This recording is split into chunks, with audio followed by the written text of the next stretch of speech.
क्या आप जानते हैं कि एक फैसले से भारत की अर्थव्यवस्था को अरबों का झटका लग सकता है? जी हाँ, अमेरिका के राष्ट्रपति डोनाल्ड ट्रंप ने भारत के निर्यात पर 25% टैरिफ लगा दिया है। ये टैरिफ क्या है? इससे आपकी जेब और देश की अर्थव्यवस्था पर क्या असर पड़ेगा और आखिर ट्रंप भारत से इतने नाराज क्यों हैं? 1 अगस्त 2025 से अमेरिका ने भारत से आयात होने वाले सामान पर 25% टैरिफ यानी आयात शुल्क लगा दिया है। इसका मतलब है कि भारत से अमेरिका जाने वाला हर सामान अब 25% महंगा हो जाएगा। लेकिन ये फैसला अचानक क्यों लिया गया? ट्रंप का कहना है कि भारत अमेरिका सामानों पर बहुत ज्यादा टैरिफ लगाता है, जो दुनिया में सबसे ज्यादा है। साथ ही भारत का रूस से तेल और हथियार खरीदना भी ट्रंप को पसंद नहीं आ रहा। ट्रंप ने अपने सोशल मीडिया प्लेटफॉर्म पर कहा, भारत और रूस अपनी मरी हुई अर्थव्यवस्थाओं को साथ ले डूब सकते हैं, मुझे कोई फर्क नहीं पड़ता। लेकिन क्या वाकई भारत की अर्थव्यवस्था मर रही है? आइए जानते हैं।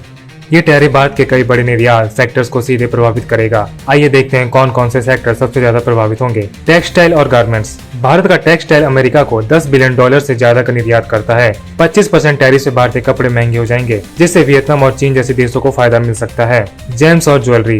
भारत का ज्वेलरी सेक्टर, जो अमेरिका को $5 बिलियन से ज्यादा का निर्यात करता है, हजारों नौकरियों के नुकसान का सामना कर सकता है। फार्मास्यूटिकल्स। भारत की दवा कंपनी अमेरिका के $8 बिलियन की दवाएं बेचती है। हालांकि इस सेक्टर को कुछ राहत मिल सकती है, क्योंकि दवाएं जरूरी सामान है। ऑटो पार्ट्स और पेट्रोलियम प्रोडक्ट्स भी महंगे होंगे, जिससे भारतीय कंपनियों की प्रतिस्पर्धा कम हो सकती है। लेकिन अच्छी खबर ये है कि इलेक्ट्रॉनिक सेक्टर को फिलहाल 2 हफ्ते की छूट मिली है, क्योंकि भारत और अमेरिका के बीच इस पर बातचीत चल रही है।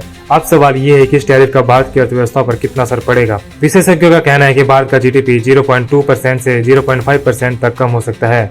यानी अगर ये टैरिफ लंबे समय तक रहा तो भारत की अर्थव्यवस्था वृद्धि को 30 बेसिस पॉइंट्स का नुकसान हो सकता है। 2024 में भारत ने अमेरिका को $87 बिलियन का निर्यात किया था, जो भारत के जीडीपी का 2.1% है। अगर निर्यात कम हुआ तो स्टॉक मार्केट में गिरावट, विदेशी निवेश में कमी और रुपए की कीमत पर दबाव पड़ सकता है।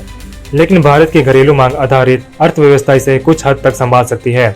भारत सरकार इस टैरिफ को लेकर चुप नहीं बैठी है। वाणिज्य मंत्री पीयूष गोयल ने कहा कि भारत अपने किसानों, उद्यमियों और छोटे व्यवसायों के हितों की रक्षा करेगा। भारत और अमेरिका के बीच अगस्त के अंत में छठे दौर की व्यापार वार्ता होने वाली है। विशेषज्ञों का मानना है कि ये टैरिफ अस्थायी हो सकता है और जल्द ही दोनों देशों के बीच एक व्यापार समझौता हो सकता है। साथ ही भारत पहले यूके, ऑस्ट्रेलिया और यूएई जैसे देशों के साथ व्यापार समझौते कर चुका है, जो निर्यात बढ़ाने में मदद कर सकते हैं। तो दोस्तों, डोनाल्ड ट्रंप का ये टैरिफ भारत के लिए एक चुनौती है, लेकिन भारत इसे अवसर में बदल सकता है। आप इस बारे में क्या सोचते हैं? क्या भारत को रूस के साथ व्यापार कम करना चाहिए या ट्रंप के खिलाफ कड़ा रुख अपनाना चाहिए? कमेंट में बताएं और ऐसी अपडेट्स के लिए हमारे चैनल को सब्सक्राइब करें, लाइक करें। मिलते हैं अगले वीडियो में।